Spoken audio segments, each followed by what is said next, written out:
Welcome to the Crazy Wisdom Podcast. My guest today is Matthew Gialich.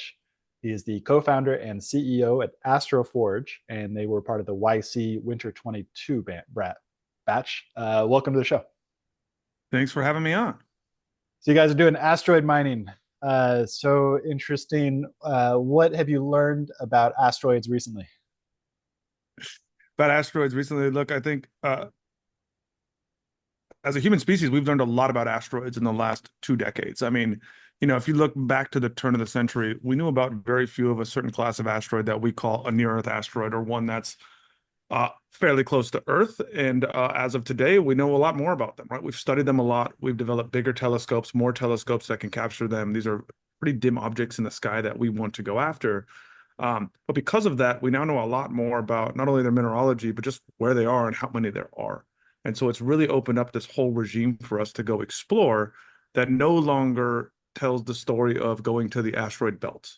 And Hmm. I think that's a big kicker here, right? If you had to look at asteroid mining as we look at it in Hollywood, or as we looked at it before, it's all been about the asteroid belt. And the problem with the asteroid belt is it's not very close. It's pretty fucking far away, right? It's between Mars and Jupiter. Like that's a long trip to go make. So, number one, we learned there's a lot of asteroids closer. And I would say this, now that we're out there really trying to study our targets as we go forward, we spend a lot of time with telescopes, with different sensors, trying to understand detailed information about every one of these bodies we want to go after.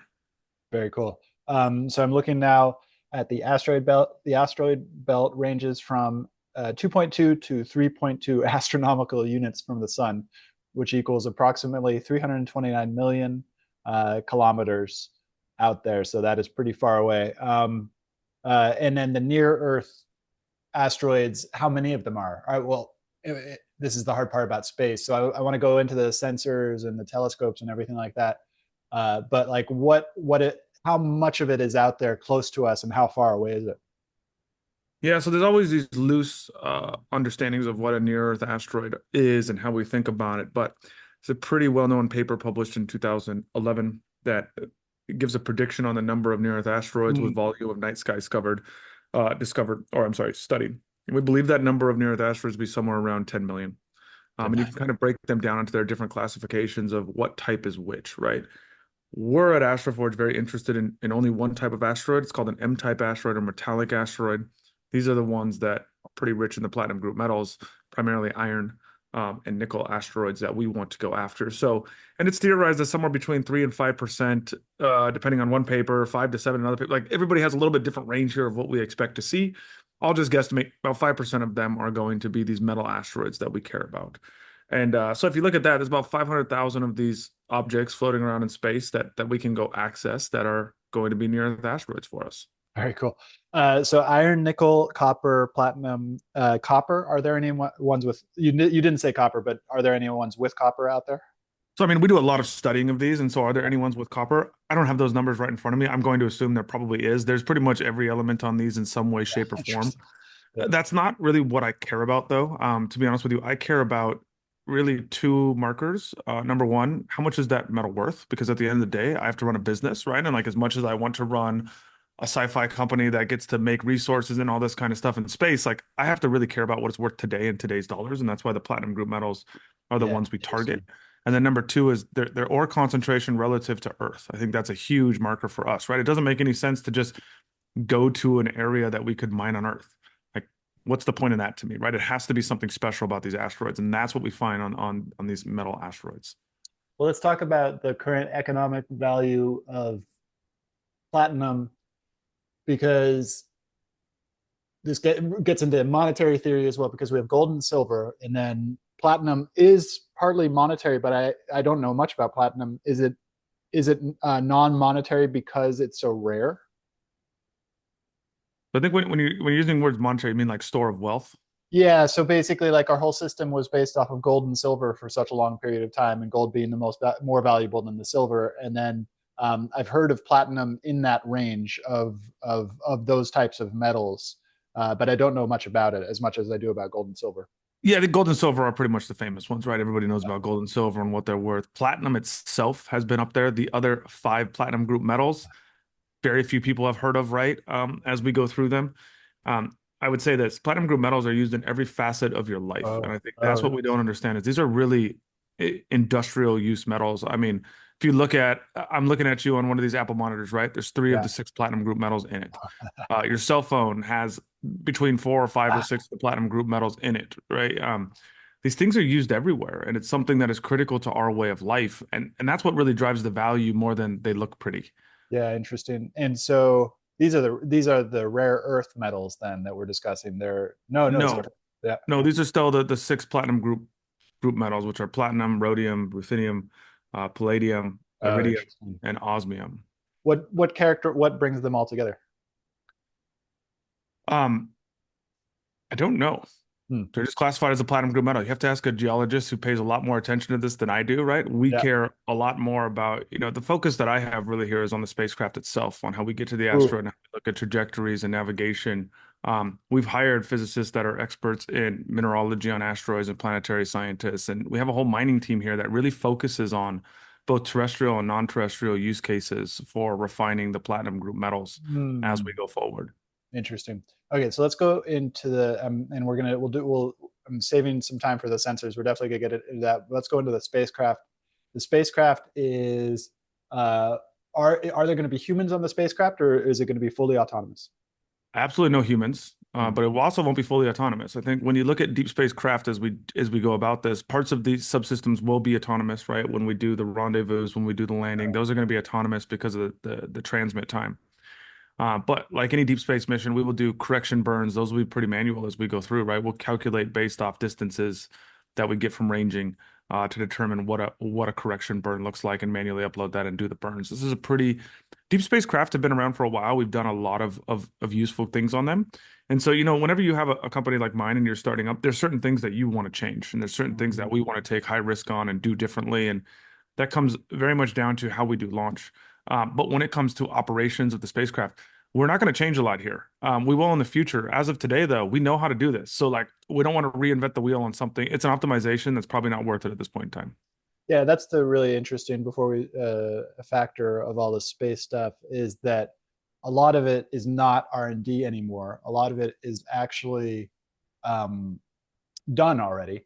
And it reminds me of satellites. I've been doing a deep dive into DARPA's history and how DARPA actually got started as a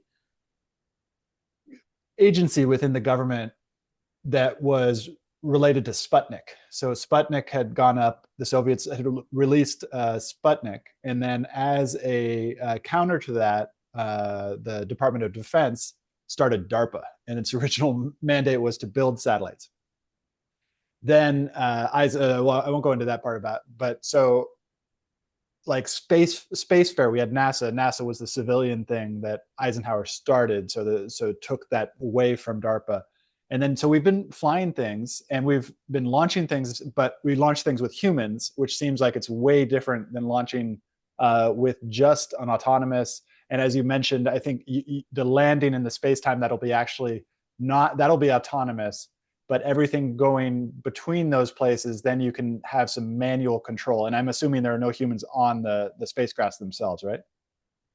I mean, correct. Yeah, there's really not in look, let's be honest about it. In all instances of space exploration, there isn't a scientific reason to ever launch humans. I mean, look at the Yeah. lunar landings, right? We sent how many surveyor missions before that had done successful moon landings and studyings on it? I think there was seven surveyor missions. I think about half of them made it. Don't quote me on that, but something along that, right? And then humans came after that. Humans are really an inspiration thing. We are humans. We can resonate with a person going to Mars or to the moon. Um, but from a scientific perspective, there's no reason. In fact, there's a lot of reasons not to. It requires a lot of humans are really not built to live in space, right? There's a lot of it's very hard to keep humans alive there and make sure they don't die. And so um, it's never really a reason. Yeah, interesting. What so moving away from the company, moving towards your vision of the future, maybe vision of multiplanetary, where do you rest on people on Mars, people on the moon, people on satellites? Where do you think this is headed? Do you think that we are going to kind of adapt ourselves to space, or do you think it's just going to be robots out there manually controlled by humans? I don't know. That's the honest answer here, right? Is like we can think about all the reasons why it becomes really cool to make humans dual string and why we can go off to other planets. And I think every one of us would love the example where we get on some interstellar spacecraft and we go to some new world and we go kick it with aliens. You know what I mean? As we go out there, and I think there's just a lot of problems with that, and it's very hard. And unless we have some major scientific breakthroughs, Mm, I don't know how we make that happen. I mean, any sci-fi movie you watch, right? There's one key component that we don't know how to do right now, and that's interstellar travel. Um, and we don't, I think, have any cohesive theory that's been verified on how to do interstellar travel. And I think a lot of people, a lot smarter than me, have really started to wonder, whether it's is possible. it actually possible in the realm of physics? Because if there was interstellar travel, why has nobody visited us Yeah. as we go through, right? And so this is where you kind of hit these roadblocks of what becomes science fiction and what becomes reality. Mm, And so mm, what I can say today is that when it comes to mining asteroids, we know how to do that. I mean, we've done it before, right? The Hayabusa missions, Osiris-Rex, like we oh, have done missions that have done these things before. w- There's not a question here of how. wait. Can you go into the Hayabusa mission? What were those missions? Yeah, Hayabusa was by JAXA, which is the Japanese space agency. They did one and two, right? Hayabusa 2 went Whoa. to Ryugu. I can never say this damn asteroid's name. Landed on it, took some samples, brought it back to Earth. Osiris-Rex went to an asteroid called Bennu, which ended up to be a non-cohesive body in space, right? Essentially, this dust pile that was about a kilometer and a half in diameter. Whoa. Really cool discovery, right? Because nobody expected it when it got there, and took a sample and brought it back to Earth. So what I'm really saying there is like, yeah, these were scientific missions. These were really, really expensive. They brought back very, very small Mm, samples, but mm, they were optimized for science. They weren't optimized for industrial use cases, right? And if we look at that differently, the nice thing here is all the physics have been figured out. It's mm, really a question of can we make the cost and industrial targets we need to. When we talk about interstellar travel, being dual string, going to different planets, colonizing the universe, those haven't been necessarily all figured out. I think we're making huge amounts of progress towards them. I think they will be figured out, but they're not today. mm. Dual string. You've mentioned dual string a couple times. What is that? I just mean having two strings of humanity, right? One that lives on this Oh, planet or one that lives on another. yeah, interesting. Okay, and so let's go into sensors and the telescopes. I, I I learned recently while I was in San Francisco that basically we're now able, with the help of AI, to figure out the content of moons and even discussing interstellar, you know, life potential habitable places in different star systems using AI and using something called spectrometry, I think it was. And that's, I believe, some sort of combination of sensors and math. But I'm not sure at all about that. How are you guys sensing what's in these asteroids and looking at these asteroids? Can you go into more about that? There's a number of different ways we do this, but I'll make a little bit of a correction here first in Sure, that sure. Yeah. and that as the general public understands AI right now, what we're really referring to is large language models that ChatGPT and other things use. And um, large language models have this really interesting problem where Mm, I'll make up a number here, they're 99% accurate and 1% of the time they'll lie to you, right? And we call this different words. We say they hallucinate, things like yeah, this as we go yeah. through. And I think there's really cool use cases for that, like when you search or when you want to spell check a document, or there's a whole litany of use cases where that is acceptable.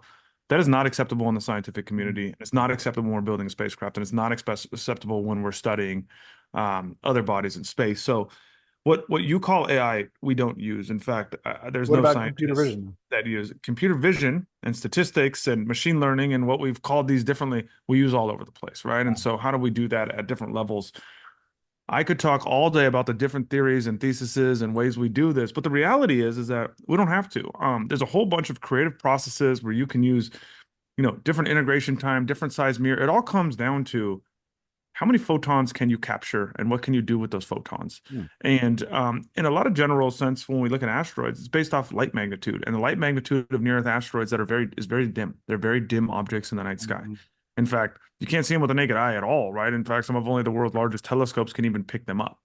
And so, what does that mean? That means we have to go commission large telescopes and give them long view times, because what we'll do is we will track an asteroid for hours and integrate that up to get a better picture of it, right? And then from there, each one of these telescopes has different sensors that they use that we can infer information off, whether that's a spectrometer, um, whether that is just an imager as itself, where we can update different parameters of our asteroids that we go through. And so what we do is we collect as much information, both publicly we can and as much as we can commission, and we make guesses about which one of our target list is most likely M-type based on a number of parameters, but also which one of our target list is actually accessible multiple times, we think is spinning at a correct velocity that makes sense. Like there's a whole laundry list of things that we care about on each one of these rocks to make sure that we can go land on them, right? That we have a chance to be successful. And to be clear, it's a chance to be successful. The only way we actually figure this out is we go to the asteroid. And to be clear, that is what we are doing in a couple months, right? We have a launch coming on Intuitive Machines Launch 2, where we will do the first commercial mission out to an asteroid. And that's going to give us high resolution images very up close. It's going to tell us a lot about what we found. And is it going to be able to mine, or is this just a discovery mission at the moment? This is just a discovery mission. This is just going to be a flyby of an asteroid Uh, using our high resolution imagers to take monochromatic images of the asteroid itself as we fly mo- by. mono, This is how do black and white images. black and white? Okay. And you mentioned a spectrometer. What is a spectrometer? So I'm not going to even hint at like a spectrometer at the end of the day breaks up light with a prism and studies light in different ways to infer what something is made out of, right? That's you see these all over the place in a ton of different use cases. I'm not a specialist when it comes to instrumentation Uh-huh. at all. We have Yeah. planetary physicists that go into this in detail, and in fact, even they spend hours on the phone with scientists to understand each instrument independently. There isn't a general like off-the-shelf spectrometer you go by at Target that's on every Mm, telescope, right? Each one of these is usually commissioned by a scientific group. Usually, multiple uh, PhD people work on them, and so they're very independent. But at the end of the day, what are they doing? They're trying to infer based on what photons come in, what concentration or material a body is made out of. That's what we're trying to do. composition of material. Okay, interesting. And so you answered the other question I had, which is the commission. And it reminds me of another thing that I've been learning about science and big science, and particularly once Ernest Rutherford came up with he was sending well, he's sending atoms and electrons and a bunch of things to inside of a gold plate, and some of the electrons bounced off, or some of the atoms bounced off, and then basically some of them passed through, and so he was able to infer that the electron is real, that there's something out there. But ever since that time, I believe it was in the early 1900s, we've had to build these big machines that cost billions and billions of dollars, so that we can study these elements of the physical world, to understand. And that's within the physical world here on Earth. I have not dug into the science of space for a long time, but it's giving me a lot of ideas to do that. But this commission idea is very interesting because it's that it gets also into a lot of interviews I've been doing recently with people from Tesla and people from SpaceX about the nature of manufacturing, and that's changing quite a bit. And so we have these specialized machines that can do all of these different things, some of which you just mentioned. And it's really hard to understand all of them because there's so many of them and they're so specialized. And then it requires a sort of scientific understanding, like you're talking about with the physicists. They're on the phone with scientists to understand it. How many people are at Astroforge? We have about 37 people right now. 37 people, and are mostly physicists, mostly computer programmers. Like, what's the makeup? I would say I'll break it down differently. I would say about 35 of them are engineering focused, whether that's scientists, software engineers, electrical engineers, hardware engineers, like across the board. It's a Uh, very technical oriented company, as you would probably guess, and will remain for a long time. yeah, interesting. And okay, then so going back to this phase, so this next mission, when is that mission going to be? Mission is on Intuitive Machines Launch 2, so it's going to launch in a couple months here. Cool. And we'll be going out to the asteroid. And then so, and it's very cool. I'm very excited about this. When you come back with the information, you're going to come back and you're going to see what is this, what are these asteroids made of, and then is the next launch after that going to be launching to go bring back stuff? So right now we've publicly released mission 2 and 3. Mission 2, the one that's upcoming for us, will be the flyby, right? And that will send back images of the asteroid and then go off into space in perpetuity.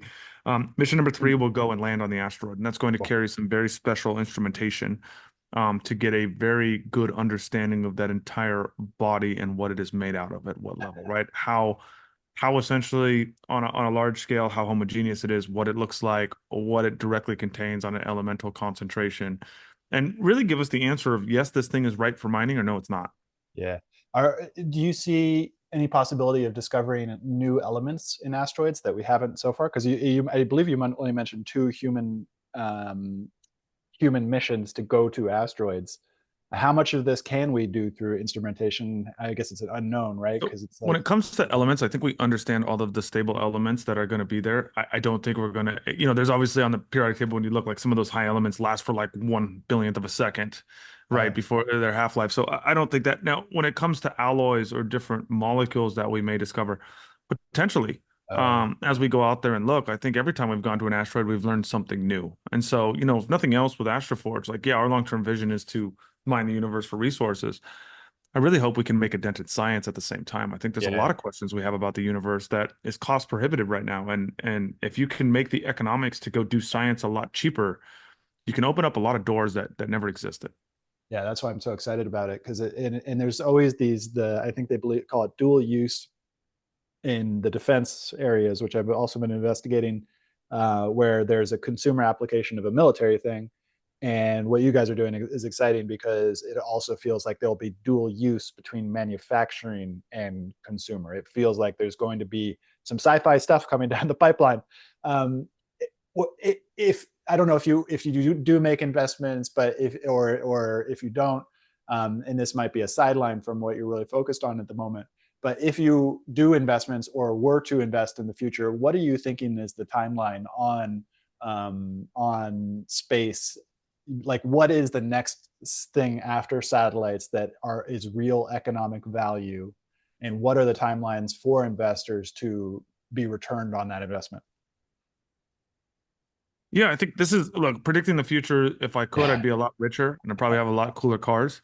So I'm really bad at it. But what I Yeah. can try to do is create the future. And what I've really looked at here is in space, there seems to be two markets that have a lot of possibility to be massive to me. And those two markets are communications, Hmm. which we're seeing with Starlink. We've seen forever with things like DirecTV and, I mean, going all the way back to like the old school sat phones in the 80s, right? All the way back to what that could be. So I think communications is a big vertical, and I obviously think space resources is a big vertical. I mean, no matter how you look at this, we are running out of resources on the planet. The depth at which we have to go mine platinum group now is massive, right? Most of these mines are 2,000 meters underground. Like they are Oh, not places that are very easy to access anymore. There's a huge problem here, and at some point we're going to have to solve it. And we know how to solve it. It's just a question of now if the timing is right and if we can do it at the capital cost that we have. yeah. And if we can, I think that is obviously the other vertical to go into. There's always going to be the use cases where people will propose space tourism or things like this, and maybe those will develop into markets or not. It's really hard for me to predict the future, so I don't try. I just simply say, what was the market last year, and how does that relate to my business today? And that's how I've kind of quantified it, right, as we go forward. Yeah, well, and you see, you must take it into account the capital costs of going 2,000 meters deep. That must be a huge capital investment, right? I mean, platinum group metal mining as a whole, so is it's a terrible business, right? Like, we look at a commodity cost here. These most of these companies are running between 5 to 15% gross margin on mining platinum group metals. Like that's a razor thin margin as they operate. So you've seen this in mines in Earth. Like we have one in Montana. It's run by a company called Sabine Stillwater.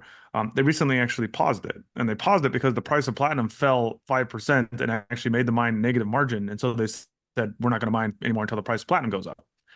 That's how commodities work, right? It's based off the supply and demand curves. Okay, Um, interesting. So I'm looking up the gross margins for copper as a sort of thing that I can wrap my head around. So current gross margins are 51% for Southern copper. So copper seems like a good business. Like you said, 5 to 15% for platinum.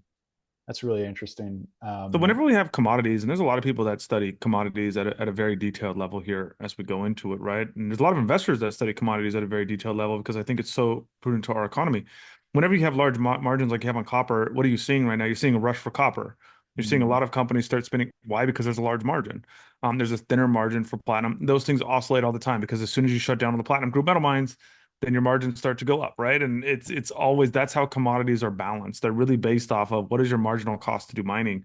And unless you have a moat there, which current mining on Earth does not, it's really easy for a competitor to catch up to that moat, right? For instance, in copper, what are we doing right now? Everybody's starting a copper mine. All of these things are going into copper because the margins are high. And once that happens, the margins will get lower to the point where people will stop going into copper. For us, we can have extremely good margins. I mean, our margins are predicted to be upwards of 90% to mine platinum group metals. The big difference for us is we're going to have a massive moat. In fact, that we have the only refinery that can refine metallic asteroids into the platinum group metals, which obviously is a big crux of what we're doing, and just the lead on low cost deep space craft as we go into this. So that is really how we are positioning ourselves in the market. When we are successful, we're this massive inflection point where I hope that all platinum group metal mines on Earth shut down because we make them not an economical business. And also, in the meantime, we protect the planet. Like these things are not great places to be, right? They're huge producers of CO2, water waste, thousands of people die. Like these are not Yeah, places you want to go vacation. Let's go fix that. yeah, and digging up huge amounts of earth to get to 2,000 meters deep. But and out there in space, it's not like if you take an asteroid. Well, wait, do you? If you know, if you guys can't talk about this, it's totally fine. But do you? What about bringing the asteroid closer to us? Like, is that feasible? No. No, it's not I mean, feasible. the truth is like no. If you just do some math here on transfer orbits, like no. I mean, if you look at a 1 kilometer wide iron asteroid, it weighs essentially infinity pounds, and Yeah, like you just can't correct you're not going to move those orbits any substantial amount. I mean, these things are very massive objects that we are talking about, right? It's just not realistic to ever bring them, especially into something like a low Earth orbit. It's almost impossible to build a craft with enough fuel, with enough force yeah, to change interesting. that thing's orbit and then slow it down to go into Earth's orbit. Yeah, yeah, interesting. Yeah, and that's the propellant. Um, how are you guys working with SpaceX? Or I mean, I don't think there are any other companies. Are you going to be working with them to get the craft up there so that it can go then shoot out to the asteroid? I mean, our next launch is on a Falcon 9, right? It'll be strapped to Okay. the side of a Falcon 9. That Falcon 9 is going on a trajectory called TLI, which is translunar injection. It's the same trajectory that the Apollo astronauts used, right, to get to moon. We'll do a burn right after, controlled by our spacecraft, and that burn will then slingshot us around the moon and throw us out towards the asteroid. Cool. So you're using the moon to get to the asteroid. Yes. Anything on the moon worth mining? I think there's a couple people looking at things like helium-3 on the moon Uh-huh. to go mining. Now, is it worth it or not? Like, it's definitely a market cap that is smaller. And I think if you're going to go after helium-3 mining, which to be clear, I don't understand even how you mine helium-3, and that's because I just haven't looked at it at all. I don't know if it's hard or easy or difficult or whatever. Um, you're gonna have to assume that market grows a lot, and maybe it will. I don't know. I'm not an expert in looking at this. I very much focus on the platinum group metals. I think that when we look at the moon as a whole, the moon's really fucking hard. Like we've had now two American landers try to land on it, right? Both have essentially crashed. Two of the Wow. machines kind of got there, but they still tipped over. Like once you enter the gravity well of the moon, you're landing on the moon. And the trick is, are you landing upright? But it's not an easy place for a cheap company, a low cost craft Yeah, to get to. yeah, And I think yeah, at some point, there's always the philosophy that Starship will solve that and that will be an easy thing to go do in the future. And that may be true. I think we're all hoping for that, right? Like I'm never going to hope against any space company out there. I yeah. hope we see that kind of stuff one day. But as of today, it's really difficult for me to build a business around it because it doesn't exist yet. Yeah, this is So the yeah, this is the hard part about it's a principle of the universe, but it's like a principle of our shared abstract world of money that we need to go out and make things economically feasible, or else we're just playing in fantasy land. Um, and so there's the asteroid mining, there's the moon landing. There was another question I had in that area. Oh yeah, the gravity of these different objects in space, is that a challenge in terms of landing on them? No, I mean, I think it's a huge benefit, right? When the fact that like there is essentially very, very little gravity on these objects that we go Yeah, out to. yeah. So for us, slowing down and intercepting them, like if we're making a mistake or we feel like we're not coming in correct, we just back off, right? We just do a small thruster firing and Uh, drift away from the asteroid. And so you can look at landing timelines on this being on the order of days because you can slowly drift into them in some of these orbits. They're not even really orbits, they're kind of like fly alongside when we go simulate them, right? They're very weird looking. Um, and so it makes it just a very different approach to go do. And in hmm, my opinion, much easier because there's a lot more air that we can tolerate because we can just abort. hmm. Interesting. All right, cool. So now I'd love to go into how you got into this. What's the sort of origin story of this company, and why was this the problem you immediately saw was the one to do? Yeah, I mean, look, the origin story of this company, I think goes back a long time. I spent a lot of time building Launcher One, which was a rocket that dropped off the wing of a 747 for a company called Virgin Orbit, Ah, and had a tremendous amount of fun building a very hard engineering problem like that. But when we got very close to the first launch, to me, it was pretty clear the business case didn't make a lot of sense, and I felt like the engineering had been done, and it was really going into manufacturing. And there's a group of people that love manufacturing. That's not me, and I'm not going to pretend it is me. It's not really my what I find exciting. So I left and went to a company called Bird Rides, which was the company making scooters. hmm. I got made fun of by everybody I know. Like, you went from being a rocket scientist to making scooters, and I'm like, yeah, absolutely. But at the time, Bird was the fastest growing company in the world, and I wanted to understand what made them different. They also didn't work with the government. They thought about things differently. Yeah. I wanted to get in other, really understand like, okay, if I'm going to make a shift, what does that shift look like?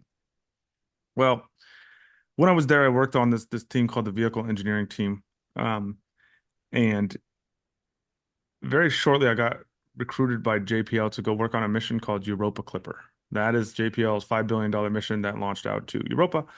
Really cool mission, really something I loved. And I went there, you do the whole tour, you really interview around JPL, and you're like, man, this is so cool. This is where you see history in front of you, right? You see kind of these amazing things that humans could do. But there was some stuff I just really couldn't get past. And that was, like the overall, the work ethic was just very different. Hmm. The amount of time and really the no risk posture they took was very different. And I'm actually not saying that's wrong. I'm saying it didn't excite me in a way that made me go like, yeah, I want to go work here. In fact, I talked to my wife about it, and she jokingly said, she's like, if you take this job, I'm divorcing you because I know you're going to work there for 6 months and then just be like, I'm bored and quit. So please don't do this. So Yeah. I stayed at Bird, but during that time, another guy at Bird named Jose got the same offer from JPL. We knew the same guy that was trying to recruit us, right? And so we actually talked about it. We were like, man, I really want to go work on these missions. They're so cool, but like, why can't we go do this somewhere where it's not this 15-year cycle? I mean, I think the mission when I was there, they told me something's gonna be like 32 years. And you're like, I Uh, essentially sign up till I die. Like, on one hand, that's really cool. On the other hand, I'm not sure I'm ready to sign up till I die. Right. And so I talked with Jose about it for a while, and we essentially said, like, I wish we could find somewhere to go work that would do deep space missions that would take risk. And then about a year later, we started Astroforge, right? And I think you can see where Astroforge comes from. It is this whole thing of how do we build a company that can access deep space? We think we can do it if we incur more risk. We think we can do it a lot cheaper. And if you make those two assumptions that you can now access deep space for a lot less cost, what hmm, can you do? Where can you make money in deep space? hmm. And we had all these ideas. Like, do we go run NASA missions and sell ads on them? Do we go sell to NASA images of things? Like, how do we think about this? And the reality is, like, having the government as your only customers kind of really Yeah. sucks, and I don't love it, so I didn't want to do it. We revisited the idea of asteroid mining, and we went through it. And I mean, there's companies that came before us in planetary resources and the deep space industries. I think those leadership teams and those companies as a whole were tremendous and were awesome teams. Wait, what were those? Those were asteroid mining companies that were started in, I think, 2007 and 2008, Oh, respectively. And during that time, when you were building companies in that time, like the cost of launch was just prohibited. I yeah, mean, you yeah. had a Delta IV and Atlas V, both which cost about $450 million to get to deep space. And like, if I had to go to a Oh, venture firm and say, I need a $500 million just for the first demo launch, like, I don't know if I ever get that money, right? I don't think that ever happens. yeah. And so for us, the big inflection point here was, well, we now have these CLIPS missions. We now have rides to the moon for relatively cheap. Can we parlay that with cheap satellites and go take a shot at this? And that's when we decided to go after it. Yeah, it's really interesting. 450 million. That's a lot of money. So what are the other companies that you're like, if you weren't doing this, what other type of companies would you be thinking about that are opened up by a cheap cost to put things into space?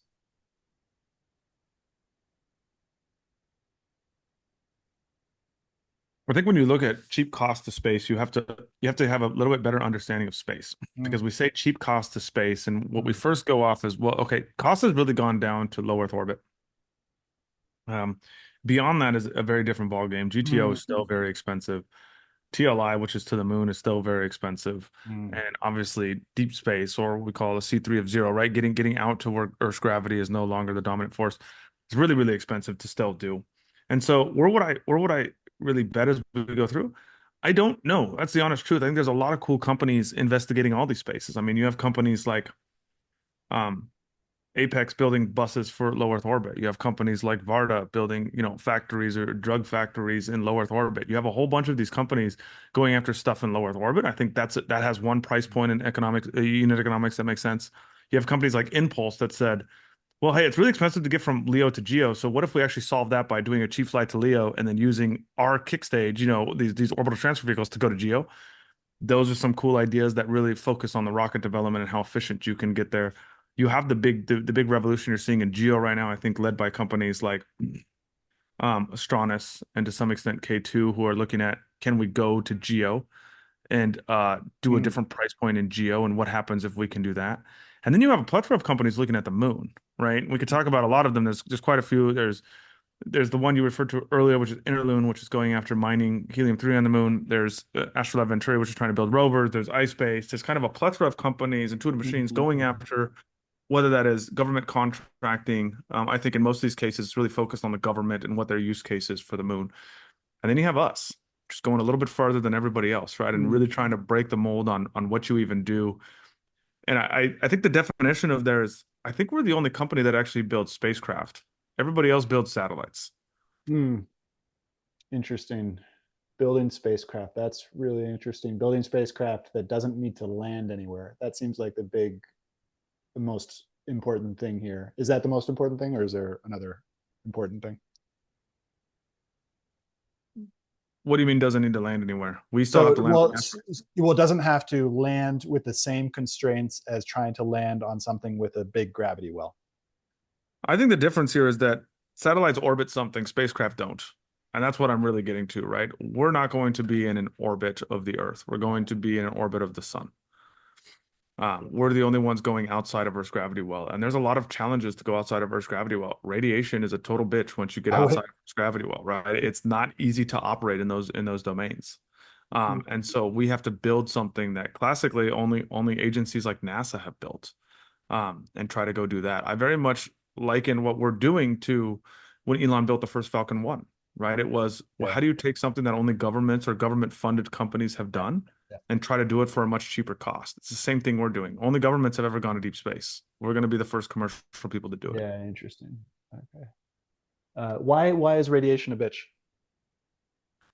Radiation just messes up everything, right? I mean, anybody that studies radiation knows your total dose just really starts to affect your electronics, your imagers. Okay. Everything has to be protected. Your sun pointing angle dictates total dose. Like it's just really difficult to try to predict and get around and understand. And what you really end up with is this roll of the dice.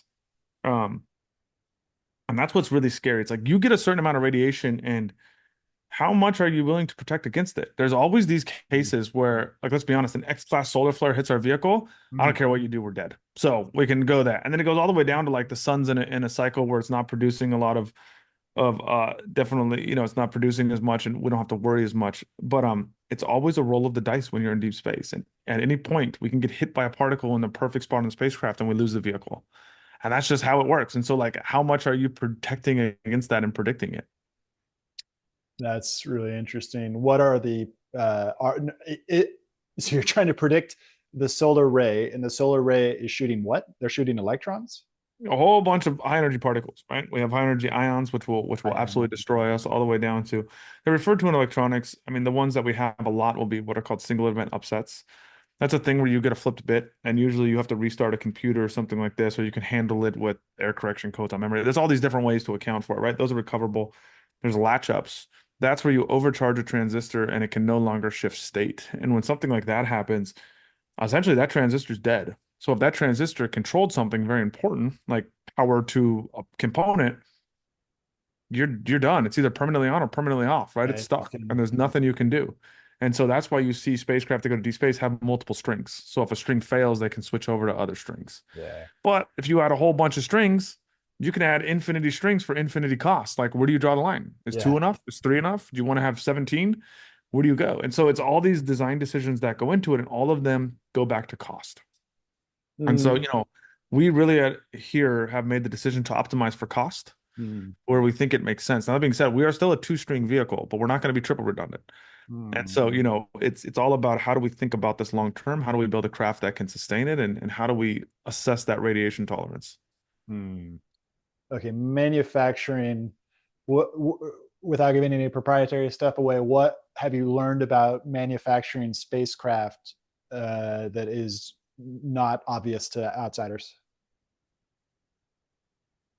Spacecraft, I think the biggest thing that's not obvious to outsiders when it comes to spacecraft, and we're probably going to actually do a big series on this and try to give the world a little bit better approach of how we think about designing spacecraft is thermal. When you drive your car, probably notice like on a hot day the window gets hot, on a cold day the window gets cold, but you're sitting in your air conditioner, you don't care. Well, the nice thing about a car is there's this thing called air around you that allows convection to happen, right? You can have heat go. We don't have that in space. So all in space, all heat is done either through metal on the spacecraft, through heat piping, or radiated out into space, or absorbed by the sun.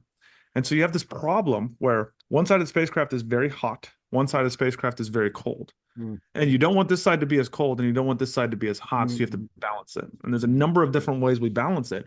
But then you also have things like, oh, you're going to fire a thruster. Well, that takes energy, or you have to condition fuel, or you have to do this. And so thermal balancing a spacecraft is really hard.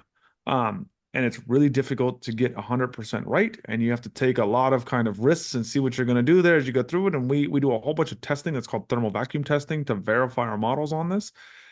But I think nobody's ever thought about that. Not that they haven't thought about it. They don't think about it as much on Earth because if you want to, for instance, when Volkswagen made the first engines, they were air cooled and they said, "Oh, that's not good enough. What do we do? Well, we just add water to take out more heat." Really simple solutions to solve that. And now air cars are water cooled. We don't have a mm. simple solution in space. It's like we paint one side black and one Oh. side white, and we hope that works.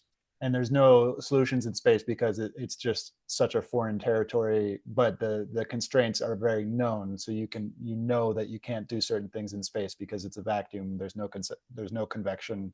that's Yep. that's that's the okay, that's the issue. um okay, that's very interesting. I did a recent interview with somebody who just coming out of Tesla, and they're going to build electric flying vehicles. And one thing that he said that was coming out of Tesla that I'm asking people about because I want to understand it further is that machines can now, inside of Tesla, can now build, like if they need a new specialty machine, they can now build that using machines.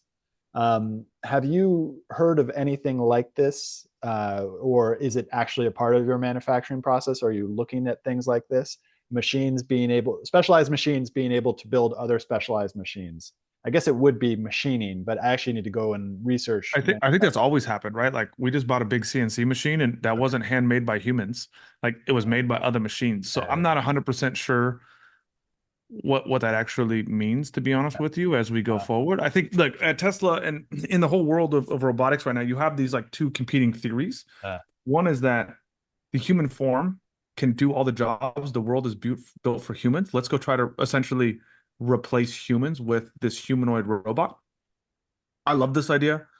The first company I ever tried to start, my tagline was to replace humans, and it was going to be a humanoid company.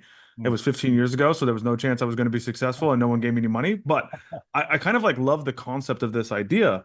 I think it's when we still talk about sci-fi companies and how these things work, like you have to really understand timelines and what that looks like. And is that actually going to happen on our timeline? I think there's some big problems we got to solve. And I'm not saying that companies that pour a lot of money into them. I mean, there's Figure, there's the Tesla bot, there's a couple different companies trying this, and they're all really fucking cool. Yeah. Power density is still a problem. Accuracy is still a problem, right? There's still a lot of hurdles we got to get better at to make those something that I think are going to be useful in everyday use cases. And then you have like the more finite robotics that are use case robotics. So they say like, oh, we need to screw this, we need to install a wheel on a Tesla. Let's make a machine that has 4 or 5, whatever sockets on it that can just put that wheel in 1 second, an optimization for that simple use case. Those are the two robotics fields, and whatever one you believe in, I don't have a strong opinion here. I hope they're both successful because they're all cool, and I want all of it. Yeah, yeah, and that feels like it's where it's going too, because it feels like there's, and this is really specific to this interview, it feels like there is a world where humanoid robots replace all of the human labor. But then there's this other unknown world where it's like there are all these problems that we don't even know about yet that can only be solved by this specialized robot, with the specialized sensors. And it makes me think about input versus output. And now I'm getting a random question I would love to ask you is like, you worked at Bird and you're now working in what I would consider deep tech. Other people call it frontier tech. Uh, what's your take on where software is in terms of startups and businesses? Do you think it's the end of it? Not in the terms of in the end of it in terms of venture style investments. What's your take on where software is going, and how does that relate to where hard tech is going?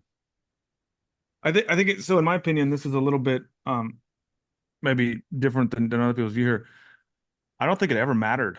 I think you had this, 5 years ago, you had this whole invent of boot camps come on, and everybody kind of learned like how to go write JavaScript. And anybody that took a step back for 1 second could have said like, well, this you can't keep paying JavaScript engineers. It takes 2 weeks to learn 300K. Like that's not going to work long term. And so Mm-hmm. we all knew that bubble was bursting, and I think you saw that bubble burst. That bubble's now gone by far. Yep. I think the hardcore engineering that you've seen on this has never changed, and we just use different words for it, right? As we've gone forward. So, we had, and it was the dot-com bubble, it was the mobile wave, it was the social wave, it was the B2B SaaS wave, and what do those really say is that software enabled a business to form that we could go after, and I don't think that's going to change in any way, shape, or form. Now, the way we write software may change to some extent, the way we Mm-hmm. do things may change to some extent, but even in AI, don't like, the fuck you think AI is? It's a whole bunch of software right on the back end. Now, that's all Mm-hmm. written in very specific terms, and a lot of times it's optimized software.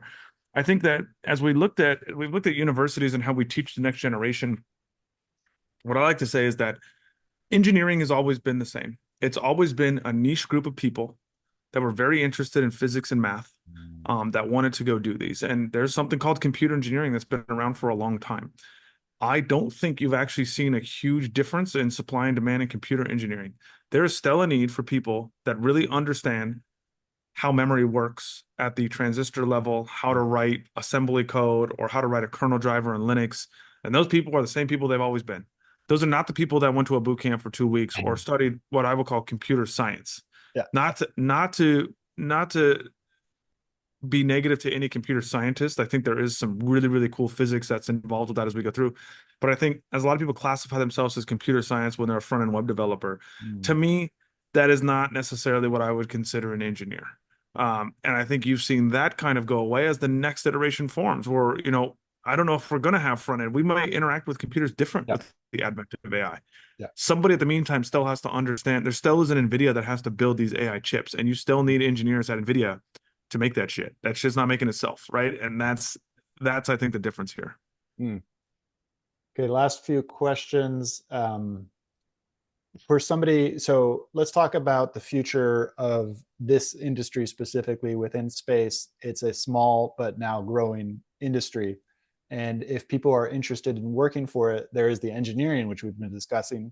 And it feels like the only way to do that would be to go to a 4-year program with an engineering degree.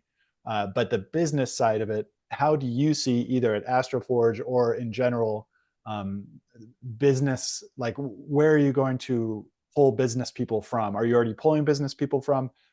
Is it going to be MBAs? Is it going to be, and like, what are the business activities that are specific to space? I think that the best scientists and engineers are better businessmen than people with MBAs, right? Like that's the honest truth. Like math is math, and you can go figure this out, and it's not hard to do cost benefit analysis for what something is going to return. And I'd rather have an engineer do that all day long that understands the product. And so what I'll say is MBAs and financial people, I think they have a use, and that use is probably in New York, day trading stock, not at Astroforge, right? Like I want the best scientists and engineers to come here. And a great way to not recruit the best scientists and engineers is to hire a whole army of MBAs that want to fact check everything that's done and go through every cost benefit and try to iterate on, the benefit we have at Astroforge is we can go faster than everybody else, and that's how we're going to win. Mm, And the second you put more process in place and you put more constraints in place and you put more layers in place, you go slower by default.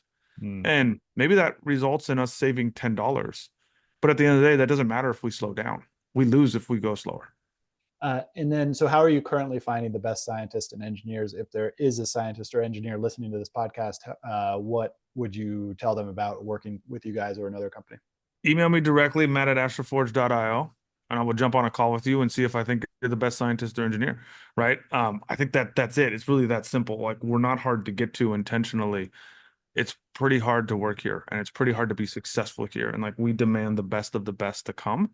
If you're going to change the world, you're not going to do it being average. And I think it's that simple.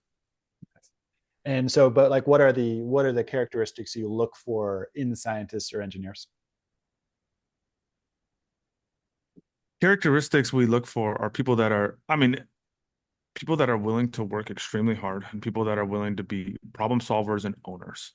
I think when it comes to here, there is a group of people that I would say 99% of the world actually isn't that. And that's okay. I'm not here to say you should work 90 hours a week. I think most of the world doesn't want to work 90 hours a week. They want to go home and have dinner with their family every night and enjoy the weekends off. And that's great.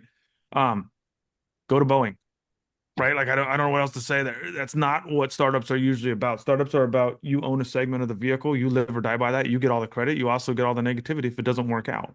And that's how we build the company. Okay, so last question, seriously, what are the categories? How are you doing the knowledge management on the vehicle? What are the different categories that people can own?